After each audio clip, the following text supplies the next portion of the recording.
This is the kedusha. When one gets drunk, he does things that are bad. These tzaddikim get mevusam, they become much greater. I've seen many of them when they get mevusam, their tongue becomes loosened, and they start saying kedusha Torah that you would never hear from them or even from greater ones. That's what happens when the tongue is loosened. There's a clarity, a depth, a funding that you don't find even when they're sober. But this is a risk. The person knows that he's that big of a tzadik that when he gets drunk, he'll begin to become very deep in learning and study and will rise to great heights. Fine, and then he should do it. If he's in doubt, he thinks he might say the wrong things, chas v'sholom, act the wrong way, which is more liable, then surely a person should not risk it. But for the sake of the mitzvah, drink a little extra wine, a little more, whatever is possible for the sake of that mitzvah. That is preferable at the mitzvah of the Sudas Purim.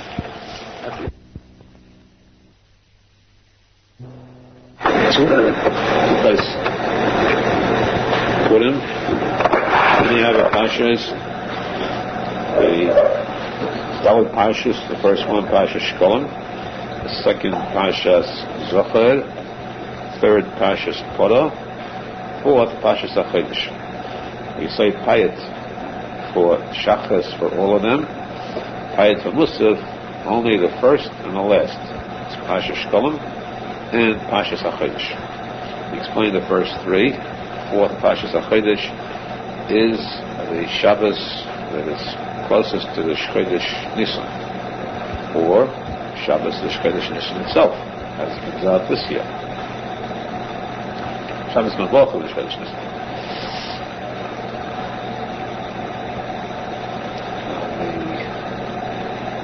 This year we have, of course, on the Chodesh. The reason for Pashas Achodesh is to notify us that this month must be declared differently than all other months. We have Kiddush HaChodesh every month. This month is something special because this month is the first of all months. Although there are days that the world was created in Tishrei, the Shoshana, that's the first month in creation. But the Chodesh Hazeh Lachem Reish Chodoshim Chodshei Hashana, the Torah says Hashem gave us the first mitzvah. The very first mitzvah the Jews got officially was this mitzvah that this month, the first month for the Yom Tovim of the year. As far as Yom Tovim are concerned, we can count the year from the month of Nisan. This is the very first month as far as Yom Tovim, so Pesach, therefore, is the first Yom Tov of the year. This has to be proclaimed, must be announced. And therefore, by doing this, by reading the Pashas HaChodesh, which is that Pasha, Chodesh Lachem, which again we say is the first mitzvah. You notice Rash HaKodesh, the first word in the Torah, Bereshis, says that the Torah should have started with this Pasha, Chodesh Hazeh Lachem Reish Chodoshim, because this is the first mitzvah given to the Jews. It starts in Bereshis to teach us that Hashem created the world, and the lesson that it teaches us is that Eretz Yisrael is ours. No question about an inch, a span, mashu. Eretz Yisrael in its entirety is ours. That's why Hashem wrote the Torah. The Torah is emes. The Torah is Kodesh. Every word of the Torah is the word of Hashem. Hashem declares. Before Hashem goes on to speaking about the mitzvahs of the Torah, first let it be known that Hashem created the world, and Hashem has given Eretz Yisrael to the Jews. There is no united powers divided among the Goyim that can take this away from the Jews. This is first fact stated in the Torah. But the mitzvah, this Pasha says that this month is the first of the months. This must be proclaimed, special proclamation through this Pasha's Achodesh. It is very important to note, though, we should not be under the impression that this reading of the Pasha's Achodesh is what declares the month, the start of the Kedusha of the month. It can only be the Bezdin. Bezdin in those days, when they would see the Levana, they would have witnesses that the Levana was seen. The Shas and Yes Levana, they would be Kaddish the Chodesh, Kiddush Levana, Kiddush HaChodesh. So this is, therefore, that's what I said. This is Midrabana reading this Pasha HaChodesh. It's not as vital as Pasha Zohar, which is the Raisa, Midrabana, which is pretty vital. Midrabana is pretty important. Very important halacha. The Parshat HaChodesh then is the beginning, the declaration, proclamation of the beginning of the month of Nisan, the first month of the year. The Chodesh Nisan also was something very special. That was the time when they set up the Mishkan. The Mishkan was set up, of course, set up by Moshe Rabbeinu. I said the greatness of Moshe Rabbeinu, that he had everything, that physical strength too. Mishkan like that, one person is set up, takes Herculean strength, superhuman strength. Moshe Rabbeinu was possessed with all the qualities of a true leader, including gevura, strength. He said, the Mishkan, Yokim, Nishas of Mishkan. It was necessary for the people to bring the parts of the Mishkan, the contribution, the donations to Moshe Rabbeinu. The setting up was Moshe Rabbeinu. Arizal says, this illustrates, it symbolizes the tefillah. Mishkan is a tefillah, and a Jew is supposed to bring the tefillahs to Moshe Rabbeinu, to the tzadik. Every time a Jew davens, Arizal said, the person must say, Arini Mekasher Atzmi B'Tfilosi Chol HaTzadikim HaAmitiyim Shebedeinu. First, thinking of our generation. Remember that. It will prove it. The Emunah Tzadikim of the past. Chol HaTzadikim HaAmitiyim Shechni Ofod Lishim Hashem Lo Yitzhima. Attaching yourself to all of the tzadikim alive, this generation and the past generations. Attaching yourself to them, then you bring a tefillah to the tzadik emes, tzadik emes in turn is ma'ala, the yopkem nation which he brings us tefillah. Our minhag is, most of our rights, to add to this statement with a flat, especially the Bina HaKodesh, Tzadik Yisrael Delam, Yaakov, Chachma, every person should know this line by heart. Before you daven Shachris, Mincha, or Marev, before you start this business, before you start any kind of a tefillah at all, say these words. Before you start the Makoli, say this exact sentence without altering or wording. Every word is measured exactly. Learn it by heart so that you have no problem with. You can at least keep it with you, or have it written in front of your sefer, that you say this before davening each time, each day. Now, because of the fact that on the first day of Nisan there was the Akamas HaMishkan, because there had to be Kabbanis Broten. The first one to bring the Kabbanis naturally were the leaders of the 12 Shvatim. 12 tribes were the ones to bring the Kabbanis first. They were called the Nesiim. Because of that, starting from the Chodesh Nisan, we start reading each day a Parsha of the Nasi for that day. This is the same Kriya we read on Hanukkah. Same one, but we read this Parsha of the Nesiim, one Parsha a day for each one of the 12 Nesiim. That's the first 12 days of Nisan. 13th day we add the Parsha of the Menega. The 14th day, of course, already is the day of Pesach. The first 12 days we read the Parsha of the Nesiim. After each Parsha we say, especially Yigatzon, if we are a member of this Shevet mentioned today, we should be zeichet to receive all the orders, the kedusha of that Shevet. We are suffix whether we remember that Shevet or not, so we say it. Even though today we could say that by far majority, more than majority, we surely are from Shevet Yehuda or Shevet Binyamin. Going to Shvatim that are left, the 10 tribes are lost. The 10 Shvatim are lost. They are someplace in dark Africa. The 10 Shvatim are in dark Africa. They are not in India. Let's put that down for the record. There's some today. There's no movement out today. The Hindustani Indian movement. The religious gurus who claim, Jewish ones who claim that there's a problem of retrieving, bringing back the 10 Shvatim to India. It's factual that the Gemara says the 10 Shvatim were lost in Africa. Lost. They're kept there. In a sense, in prison. They'll not be released. When Mashiach comes, we will bring back all of the 12 Shvatim combined them all. But, so therefore we know that though there may be some of the 10 Shvatim who have seeped out who are among civilizationally among the Jews, but they are very, very tiny, infinitesimal in number, minority. So surely, judging by majority, we're surely one of the two Shvatim, Yehudim and Yamin, that are our two Shvatim. Still, a Jew should say that with nothing to lose by saying that. Shaila is only whether a Kohen or Levi should say that, since he knows which Shevet he is. So he could still say the Tefillah itself. He was up to that, the Ha'oris of that Shevet. It's a difference, even though we know where from Shevet, you still get the Ha'oris from every one of the 12 Shvatim. That's Pshat and Achdus. The Achdus of the Jews is such that each one is Nichlal in the other. Just like the Midas and Nichlal in the other, when there is Chesed, there is also Gevuda, there's also Tiferes, opposites. Because there is Gevuda Sheba Chesed, there is Tiferes Sheba Chesed, Netzach Sheba Chesed. So you're going to have Sheba Yehuda, you're going to have Ruben Sheba Yehuda, Shimon Sheba Yehuda, Yisachar Sheba Yehuda. Not that difficult to understand, because the Arizal, the Riyad Kodesh, goes into this very simply and shows how these are the Sfiras.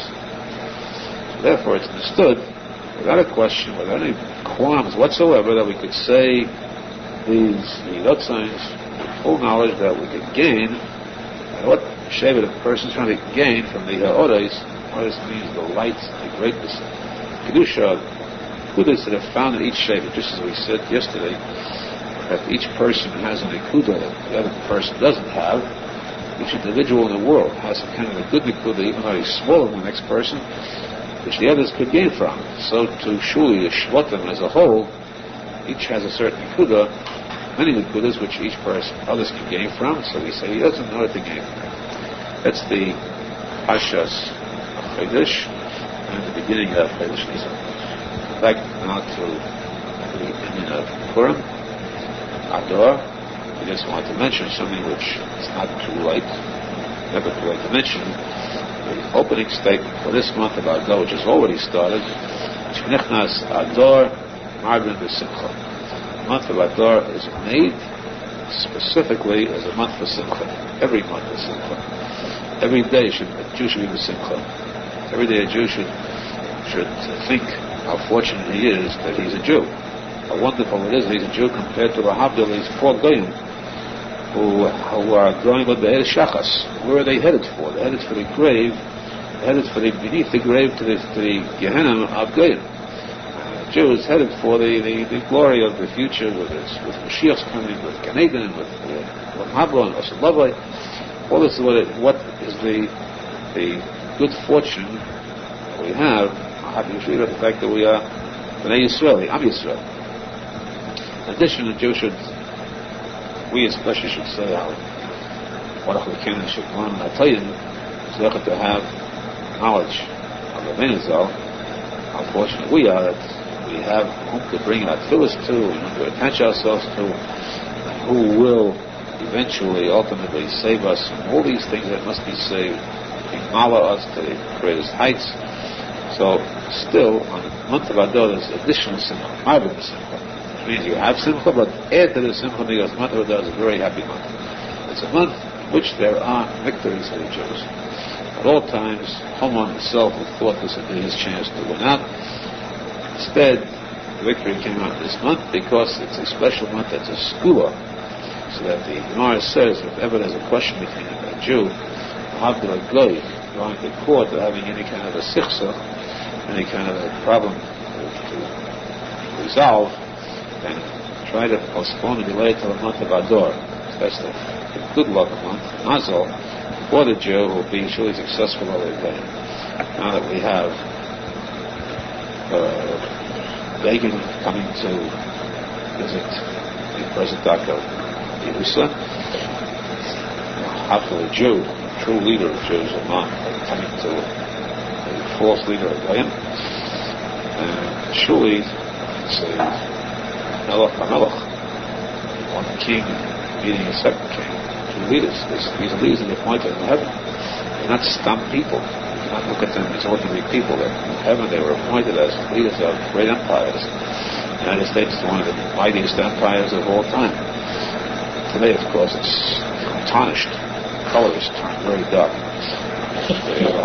Eretz Yisrael, the first time in 2,000 years that there is an actual land, government, It could stand improvement, of course, but still, leader events still today is certainly by far better than anyone we've had till now. One who has done more to be Kaddish Hashem, and of course, with the difficulties that confront him, we should judge him to be good. Never can tell what another person will do in his place. He's got a lot of opposition from within. It makes his position much more difficult. And that position from within is only a Mashiach will, of course, remove.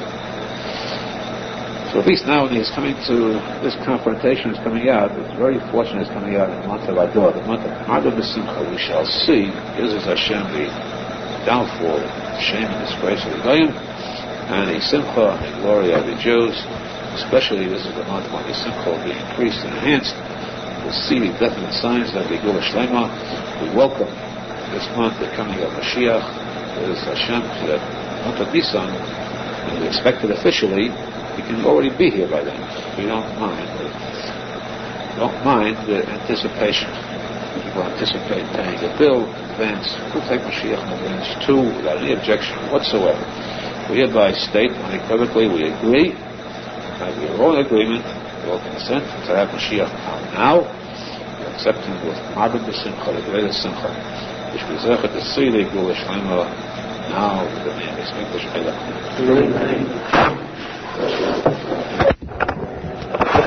Purim, the Gemara tells us that in the days of Mordechai and Esther, when Zayda came out against the Jews, Kasashon, Hamon's Zayda, it was on the 13th day of Adar. And that day the Jews all assembled. They assembled to do what? To misfollow for their lives. They had the powerful Persian Empire against them. Yet, they assembled to defend themselves, fight. Managed to fight. There was a strong JDL movement then that said we will not stand back and let ourselves be slaughtered. We get up and fight. This they did. But they weren't the irreligious Zionists. They were Zionists but religious. They fought together with Spalo and Melchama. They followed the pattern of Yaakov Avinu, Tefillah and Melchama, both, so that, of course, Teshuva, in order to ensure that they were pure, if they'd have a victory. So there was Tefillah, there was Melchama. Tefillah was coupled with Teshuva, which means fasting. The day of battle, it seemed the person should gird himself, strengthen himself, eat well and be strong. Instead, they fasted. After they fasted and did Teshuva, and through that fasting and Teshuva, Hashem helped them to victory. The same thing was true with the major battle that Moshe Feinstein held against Amalek. And that day too, they went to battle against Amalek, they fasted that day. Of course, fasting, they did Teshuva. This was a symbol for all time. To know that whenever the Jews will do Teshuva and turn to Hashem at the time of the Tzorah Hashem will come to their aid and they'll be victorious. So that's why in this case, this kindness that we have now is not as much of a chayv. The other 4 Tanis of the year. It's called Tainus Esther, in memory of the miracle then. The story of Purim of Esther, though of course that didn't come about until later. Because of the fact this Tainus is lighter, therefore there are certain exceptions to this Tainus, according to some days. Kitzur, for instance, says that pregnant women who are nurse and those who are slightly ill, if they suffer in fasting, they are excused, but they must pay it back. Must fast the next day or a later date when they're next day of course is Purim, next 2 days of Purim Shishma. At the next possible day when they're able to fast. However, the majority of posek say that there's no need to pay this back. Or the Uboros and women who cannot fast. Men who are slightly ill, they of course do have to pay it back. In addition, also exempt is a chassan who gets married the day before Tainus Esther, that Chassidut, that Nosson is exempt from fasting on Tainus Esther. Customary to fast a few hours after the day of Yisrael, but the Chassidut is Mishnah 7 days after Chassidut is a major kind of a feast celebration. It's exempt from fasting then, and as he said too, they're not required, according to the Moshe, not required to repay this fast. If the 14th day of Adar, which is Purim, comes out on Sunday, then the day before, Tainus Esther is on Shabbos. There's no fasting on Shabbos. Then the fast is moved back to Thursday. Since if you cannot fast on Shabbos, move it back. You don't move back to Friday because it's preparation for Shabbos. We are allowed now to move it 2 days back to Thursday. If the Tainus comes out on Thursday, we read the Megillah, Motzei Shabbos. Since this is a Tainus Nitche, and itself we said it's a lighter Tainus, and it's for this case only, not mistake this for other cases, this case only if there is a bris on that day, then the Bavly bris, that's the father of the Ben and the Sunday, are permitted to eat that day. But others, of course, have to fast them. There are some who say you can make the sudas of this, of course, at night. It's still everybody else is fasting. Suda is made at night after the time is over. But the Bavly are allowed to eat on that day because that's the Yom. Otherwise, if it's a regular day, then it's listed, and holidays have to fast also. That night after the Megillah is read, then that the fast is over. Which we zocher to feast henceforth, feast the ultimate victory,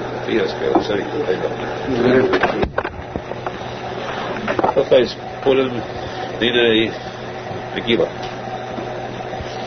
Then is that the person comes before a king, stood, the addresses properly, respectfully. Plus, he turned the class of the Kecha Yisrael. Prepare yourself before entering the throne of Hashem. Therefore, the Kavod Shabbos Kodesh, Yentov, the person goes dressed with special clothes, holiday clothes. Going into a shul, a person has to be careful to see that he's not dressed sloppily, anytime. Before benching, then is for the same reason, you have to put a hat on. That's respect. Benching is the most important bracha of all the brachas that exist. Besides Kriyas HaTorah, benching is the only bracha that's mid'anaisa. So therefore, a person has to put on a hat. This is all part of Ikar the Kras L'Kach Yisrael. Covered the reading of the Megillah, a person should put on big day Shabbos clothes before evening, come to shul dressed up like covered yontif. What's meant by dressed up? This means to wear a tie. That would be the symbol here that we advocate ties because you see them in the NKs don't wear ties. But still, here it's a sign of being dressed up. As you know, the old days, the Shenkadach, when they were going out, they were told you're going out, you have to put on a tie. Bobby's tie used to be in his pocket all the time. Ready for the going out process, that tie was part of it. Now, going out, dressing up means putting on a tie. Surely going in, see the queen, the Shekhinah, dealing with Esther Hamalka, surely a person should be dressed up, at least as he said, to wear a tie for the Megillah, as a symbol of proper dress, proper attire. The reading of the Megillah itself, of course, is a chiyuv for every single person, man, woman, and child who understands, who behaves properly. A person should try to beautify this mitzvah by reading the Megillah where there is a greater kavod shemayim. It says, the more people you have, the greater the kavod it is for the king, giving kavod to the king. So if you have a small man or a large man, it's best to go to a large man. If you have a big shul, you have hundreds of people, it's better to go there because of the that's as far as the kavod later on. At the same time, there's one rule, though, that supersedes this. You're going there to not just to show the multitude, but going there to be kind mitzvah of Megillah. Since a person misses one word in the Megillah, it's not Yetzirah, what is the sense of going without being Yetzirah? So here a person should try to go where there's a large number, or as a Arizal says, add yourself to the kibbutz, make the number larger that way. At the same time, be medactic, very careful to go to a place where they are careful, cautious, and see that every word of the Megillah is heard properly. That's the main thing for taking consideration of the night of Torah. Daven in a place where the Megillah is read properly, every word is heard, every word is listened to attentively. At night too, as we mentioned, you have to say Al Nosson. You start saying Al Nosson United, and Bekas HaMazayin. The rule of Al Nosson is that a person, Chas v'Shalom, forgets it, he does not go back. Or he's in doubt, or sure he forgot it, but he does not go back to repeat the Shemona Esrei or the Bekas HaMazayin. Bekas is to be chapen well of davening, so never to forget. Which means effort to live the Hashem b'kavana Kedusha v'Tada. That's good, which is able to see the Nisan in the time of the Bias Gerald Tzadik and Heda. Amen.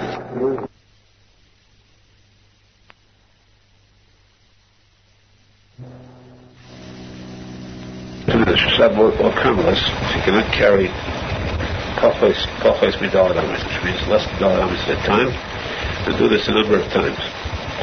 But in his own Daled Ames, he's allowed to carry. Keeping that in mind, as Rosenfeld says, that was a very important dividend is Oidus and his Chaskas. As we said, the Daled Ames, Shusayapet stands for the Daled Aces of Hashem. Shus Yechida Yeshut Adam. Shus Hashem Echad. Person has his Daled Ames. That means that every person should know that even when he is in the Shus Adam, he has fallen out. That means he has left the mitzvahs, he has left the religion, Chas v'Shalom. He has fallen to a very low degree, away from Kedusha, right into the klipos, the tumois, the Arizal, which is up. He should know that even if he went down to the lowest point, the nadir, the lowest ebb of tumah, still, wherever he is, he still has Hashem surrounding him, around him. He can still turn to Hashem without having to crawl back up. Right where he is, he has Hashem. I go down to the very lowest part of the Shoel pit. Hineka, Hashem is right there with you, wherever you are. So in the Shusar up too, you still have Daled Ames, which means that you still have around you, you still have Hashem right close to you. Hineka, right with you, mamish. You don't have to travel far. Hashem is right there in these Daled Ames. By the same token, a person is not allowed to walk outside of the border city's boundaries. He can walk only for 2,000 amas, which is about 1 mile. Up to that mile, he's allowed to walk, but not past a mile outside of the city limits. A person goes outside of that mile, he steps outside of that mile, and he's stuck right where he is. He's not allowed to move until Shabbos is over. But right there where he is, he still is allowed to move within his Daled Ames. Though he stepped out of the boundary, out of the Tchum, city limits, he has confined himself now, imprisoned himself, he can't move at all, but he still has the Daled Ames. He left the Kedusha of Shabbos, he left the Kedusha of the city, the Mokum, where the Shechina rests, away from the Shechina, outside of the Tchum. Still, out there, he still has, way out there, beyond all Kedusha, he still has the Daled Ames to know that even then, when he has deserted everything, Hashem is right there with him. If he wants to, he can return and come back to Hashem. This is the Kedusha of the Daled Ames, and what each person should know. Remember that it comes very much in handy sometimes when a person thinks that he has gone beyond. There is no beyond. As long as the person is alive,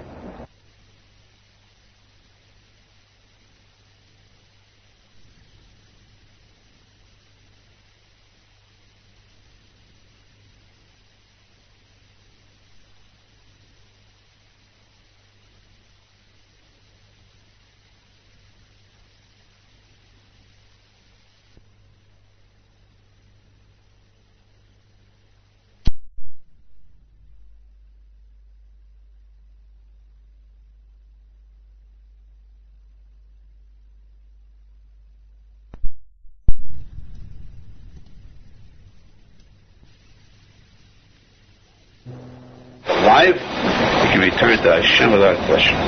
He should be zeichet to do tshuva shlema b'emes, everything, the children is kabel. It's supposed to be tshuva to see it b'yas b'shin couldn't do it. Luchei Shabbos Dina Yitzah. The dinners are taking anything out moving from it. Shiyachot is Shiradim, or from a Carmelist to either one is Asa. Shiyachot Shiradim is Asa Midaraisa, the Carmelist is Asa Midaraisa. But what is meant by taking out something from a Shiyachot to a Shiradim? There are two items that are required before the Isser is done. You first have to pick up the item in the Shiyachot. It's the beginning of the Malacha. It's called Akira. Akira means to remove it from its place where it is, from its established setting place. Picking it up is the beginning of the Malacha. The person picks up anything in the Shiyachot, he's doing nothing. But it is the beginning of something which could be an Isa. By taking it out of the Shiyachot. So you're picking it up in the house, walking outside with it, and continuing to walk, the Isra has not yet been done. Because you still have committed only one crime, that the Akira. There must be also a Hanacha putting it down. So if a person continues to walk all day till Shabbos is over, he has not committed the sin of Itzor Min HaTorah. Because he has done only one half, which is Akira, no Hanacha. By the same token, a person who does not do the Akira, just does the Hanacha alone, if somebody else took it out of Shiyachot, and the second person walks over and takes it out of his hand and puts it down, he has done the second half, Hanacha in Shiyachot, which is also only a half. There is no Isa that I said. However, the Acharon Gezer on that, there is a definite Isa that Aharon, or either Akira, or an Akira without Hanacha. Of course, there cannot be an Akira Hanacha. That's not possible. Except in some cases, but generally, it's the Hanacha they count, the end of the Malacha. So just the half alone is enough.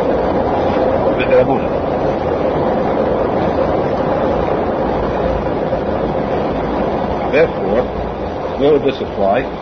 For instance, if a goy knew that it has to take something, he has to be lying there, it's his. Fine, it's Shabbos, it's his problem. But if you pick it up and put it into his hand, you have committed the crime of Akira. It will be, he'll make the Hanacha later on. Hanacha without Akira cannot be, so the Akira came through you. So though you did nothing, it seems, in your house you gave him something, what's the possible Isa is there? Still, it's also because you made the Akira. There is there the Isa that one.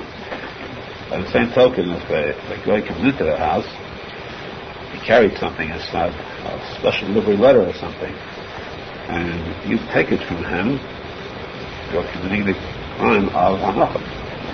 He has brought it from Shiyachot to the Shiyachot. He has not finished the Malacha. If you take it from his hand, you're making the Hanacha. So therefore, you're told to put it down before you take it. Same thing is with something which could be carried by a Jew. So a woman is allowed to wear a watch. Comes into the house, you take it from her, you're making the Hanacha. So she has to put it down first before you take it. Also, in case, we haven't got it today, but there used to be a time when they used to make the bris in shul. So very often, they make the bris in shul.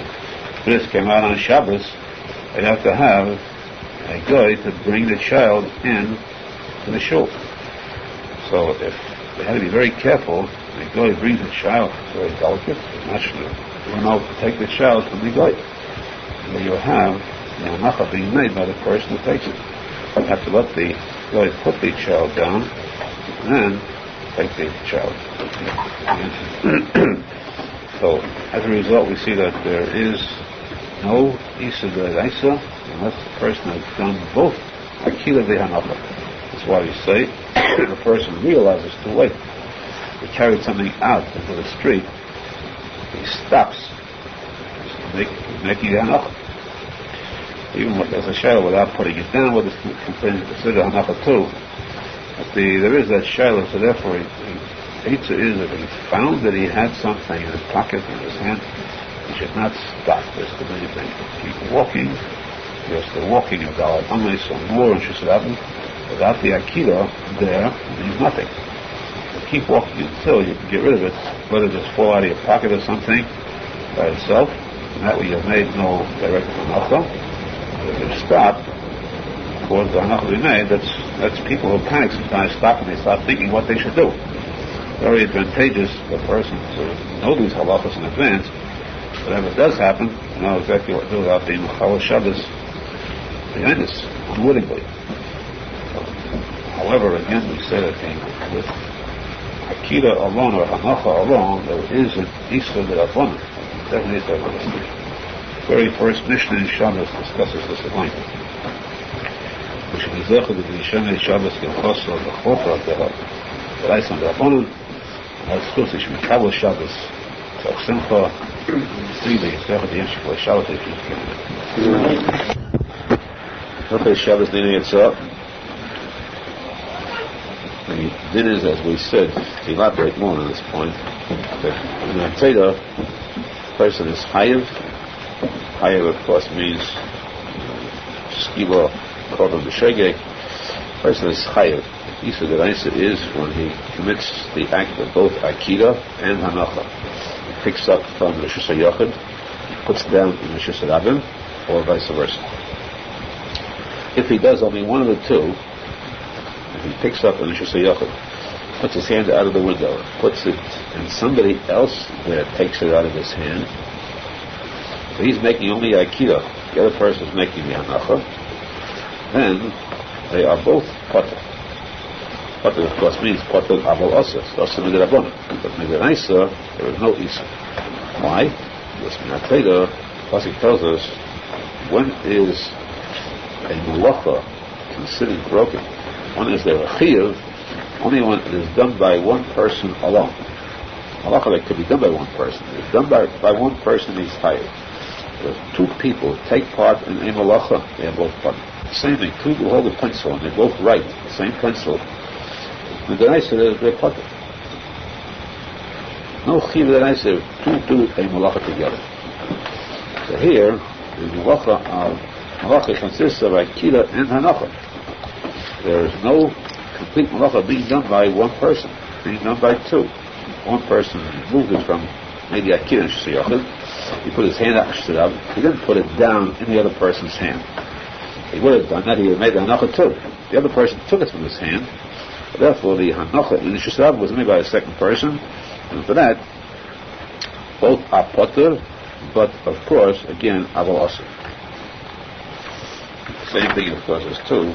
Person in the Shusarabim puts his hand into the Shusayachid and he puts it into the hand of the person there who's chayiv. The person takes it from his hand is partly because one made the Akira and the second made the Hanacha. Now, what happens if one person takes the item from Rishus HaYochid and he puts it into the hand of somebody who is standing in Rishus HaRabim, which means that he now did the entire malacha. He took it out of the Rishus HaYochid, put it down in the Rishus HaRabim. That person's hand in the Rishus HaRabim is already Rishus HaRabim. So he put it in the Rishus HaRabim, he made the Akira and the Hanacha. He's chayav. That's understood. What about the person who received this article? Is he potter? Is he completely exonerated? Is he doing anything wrong? He's standing, and this person puts it down on him. He's like a stand, a stool, a table. What's the difference? He's inactive completely. He does nothing at all. The person puts it down on him or on his hand. Is there any isur in what that person is doing? He is doing no akira. He's doing no hanacha. They're not being made by the other person. Is there an isur? The Gemara says there is an isur d'Rabbanan. What is his isur d'Rabbanan? Here we see how the rules first are born. He is an accessory to a crime. A person commits murder and he has somebody else helping him out. He's hiding him out. He's doing something to assist him. He gets a weapon. He's an accessory to a crime. He's guilty because he's helping this person commit a crime. That's a case of murder where the person gets a death penalty for it. There's no difference. Here, the case of Chilul Shabbos, the one who made the Akira Hanacha is going to get a death penalty for that. It's going to be a whole malacha. This person is an accessory. He aided him. Let's say that there might not have been space for him to put the thing down. He helped him. He encouraged him. He abetted him. Here he let his hand stay so that this person can put the article into his hand and thereby have completed an Isa Denaisa, which is Chayav Isa. This person is Aharon, with Niglas in Machshel, placing a trap in front of a blind person. But even, let's say, if not that, as it says, if it wasn't that Isa, the person had enough room to put it down besides him. He's not helping you along in that respect, but he is helping, he's doing something in which he's Messiah. He's helping along the Isa of Chilul Shabbos. And that is also Midrabban. He's breaking an Isa Midrabban because he's helping a person in the Chilul Shabbos. Even if the person can do it without him, still, he is taking a part, he's assisting. If there were 100 people there, everyone could have done it besides him. The one that does it, that's the one that's doing the helping in the Isa Shabbos, the Chilul Shabbos. Now, this teaches us, too, another halacha. What if you have a person, which is a very vital halacha throughout a person's life, to know that you live in a place, you don't live in Meir Shalom. You live in a place where there are a number of Mechalei Shabbos. Kafir, atheists, openly do not believe, they have no money. So whether you help them or you don't help them, you say they'll be Mechalei Shabbos anyhow. There's no question about it. They'll put on lights, they'll ride on Shabbos, their whole life is Chilul Shabbos. If you do something which they would do anyhow, give them something for them to write or to tear or to carry or to put on a light. We said you're crossing the street and you stop in the middle and the car is forced to put on step on the brakes, by which the back lights go on, steps on the gas again, and creates a spark. This person is driving your car in the street anyhow. What are you doing? You're not making Mechalei Shabbos. But you are causing this Mechalei Shabbos, this mumor, this kafir, this atheist, you're causing him to commit an act on Shabbos. You're helping him in an act on Shabbos. Which he will do anyhow, right, but you're still taking part in helping him do it. He's a Jew. You cannot belittle one more act. If you say that one life is nothing when a person kills 1,000 people, and as he's killed 6 million, is there a difference between 6 million and 6 million and one? There is. The difference is a whole world. One person is an entire world. So here, one single additional act of Chilul Shabbos is a whole world. This additional act, if it was done, let's say, a shegeg, you had to bring a $500 cow. It's an expensive item for a korban. It's done b'mezid. In itself, it constitutes another Chilul Shabbos where there was a Chiyuv Nisan. So we have a din where a person cannot assist, encourage, even a Mechalei Shabbos, even an Apikodos, to commit any kind of a crime on Shabbos. The same token, therefore, a person has to be careful. Somebody asks to borrow your lawnmower or any kind of electrical appliance, and you know this person is going to use it on Shabbos, you are helping him in the Mechalei Shabbos. You have to be careful not to allow your item to go to his home for Chilul Shabbos. Same with the person who lent the cow. The cow refused to work on Shabbos. Surely the person should be that much careful not to see that not through him should there be a Chilul Shabbos, even if that person anyhow would commit the act of Chilul Shabbos. The question arises with a goy. Does the same rule apply to a goy? To help a goy commit a sin? Is that also considered a sin? Or a goy doesn't count? For example, there are certain mitzvahs that a goy is mechuyev on. The first mitzvah is Eva Menachai. Goy is allowed to eat treif of meat, allowed to eat blood, fats, everything. But it's not allowed to eat meat that comes from a living thing. You cannot pull a leg off a live chicken, eat that leg. That's Eva Menachai. Meat, an organ that comes from a live, living thing. And that is an Isa for a goy, actual law that for a goy that is treif. strange as it may seem, there is this law for a goy that meat is treif. How about them eating live lobsters, things like that? A goy to eat something alive, it is absolutely treif. Now, the question is, if a Jew would give a goy this Eidim and Achai, where the goy would eat it anyhow. A Jew, let's say, has store, he sells him an item or he gives him an item of food, he knows the goy is going to eat this meat, he gives him, say, the restaurant, he feeds him a live fowl, a spring chicken, only the goy is going to take a bite right out of the live one. So, is there an Isur for the Jew? This is a Shaila. There are some who say that there is no Isur, that the guy could get it elsewhere. However, many places can be going, it's the Teshuva, the day was also the Arizal. Never happened. It never started. It never worked in the first place, right? The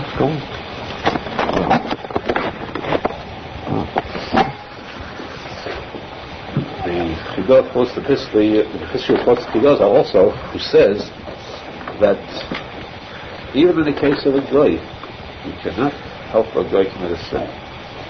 Since, not if, but since, min hatayda, not veru, the goyish laws, lahafter. Our dinim, our Torah says that this is considered an Isur, and not even for a goy, you cannot take part in what the Torah calls an Isur. Same as, let's say, a goy is going to kill, you can help a goy commit a crime of kill. What's the difference? There is a din on a Torah that's Isur, but these places say you cannot participate in that kind of an Isur. Therefore, this is called Messiah every Aveda. A Jew should never assist another person in committing a crime, a sin of any kind whatsoever. That way he knows that his hands are clean and his heart is pure. That's exactly true Shmira Shabbos. We should reserve it to the Shemei Shabbos Kavori Kilchosa, Oprah Deha with the Keter Aharon Isera, with the mitzvah of Shabbos above all, the crown, the Malka, the Shabbos Malkasa. That's true, we should reserve to see the return of the Malkasa, and the Golos to Yerushalmi HaKodesh, Eyas Mashiach and Hayot. Okay, Shabbos Dinei Etzah. The Gemara says, so Halacha, in the Gemara itself, it says that a person, in order to be chayiv on Shabbos, requires Akira the Hanacha.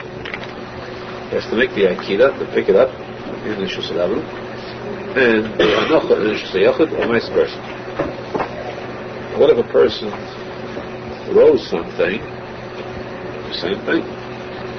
He throws something, he makes the Akira, and you pick it up and throwing it, as it lands, that's the Hanacha. He caused it to land outside. He threw it from the house into the street. So he is chayav because throwing it alone is the same as though he would have carried it. What if a person picks up something in a house and throws it out into the street, and somebody else catches it? What is the din then? The din is that both are potter. One made the akira, one made the hanacha. It's a very delicate point there. He threw it out, he made the akira. The hanacha was made by another person catching it in the middle of the air. Why is the second person the one that makes the hanacha? There's a difference when the person is standing outside with his hand outstretched, and he sticks his hand out of the window, takes something from the house and puts it into the person's hand. Let's say there's a poor man with his hand outstretched. The rich man takes a coin from his house out of the window, he puts it into the poor man's hand. He made the akira and the hanacha too. He made both. The poor man received it, but the hanacha was made by the rich man. Here, when he threw it, his hanacha would have landed on the ground. So the person outside who caught it stopped the hanacha of the person who threw it and made his own hanacha. Therefore, one that the akira with hanacha, so both are asur midrabanan. neither has committed the crime of both Akira and Nachos, no one is chayv that I say. The Gemara says, what about a person who said he throws something out of the house into the street? Now, that person who throws it suddenly realizes, threw it up into the out of the street, realizing that he committed a crime, which he could get death. He does tshuva right that minute. At least he wants to save himself. His life is too precious to give up just that way. So, when he's shocked, he knows Halacha is true. So, as it's sailing through the air, he runs out at lightning speed, runs under it, catches it. He made the Akira, he threw it out, he made the Nacha, he caught it. Is that the same as though he would have run it himself? So there's quite in this, whether we say that it is the same person. He made both Akira and Nacha, so therefore it should be Chayiv. It is that he's potter because he did not make it wasn't part of the same thing. The Nacha would have been someplace else according to his Akira. So he altered the path. Like the scientists changed the order.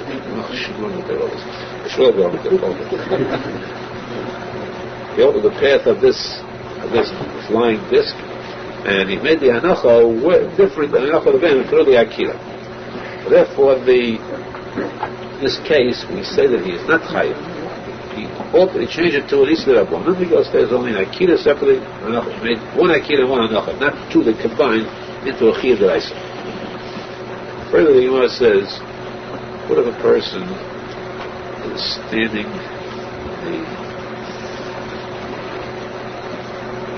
in the street, and through the street runs a shack to the Shiyachim.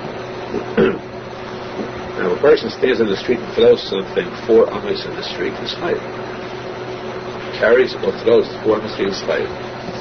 Here, he's standing in the street, and he threw something in the street through the Shiyachim. It was shack, landed on the other side.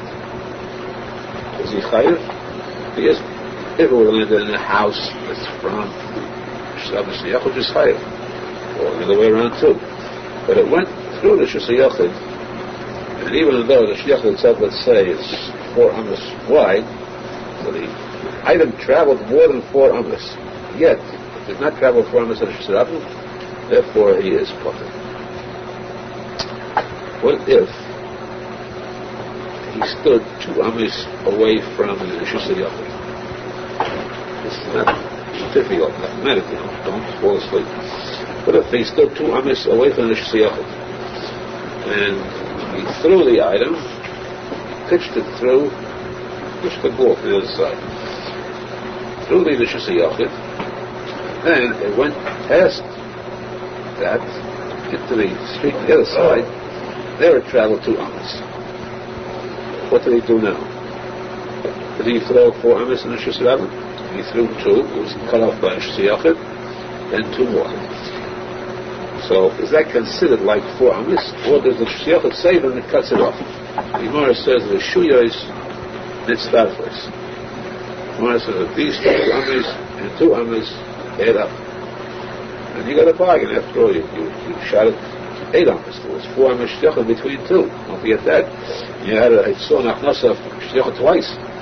That we can overlook. We give him a bargain there. We will charge him for that. But the Shuyas Mustafa said in Shlab we had 2 amas plus 2 other amas, even though there was something in between. But it was one straight path of travel. Those add up to 2 and 2. He now has 4 amas Yisrael and he's chayiv.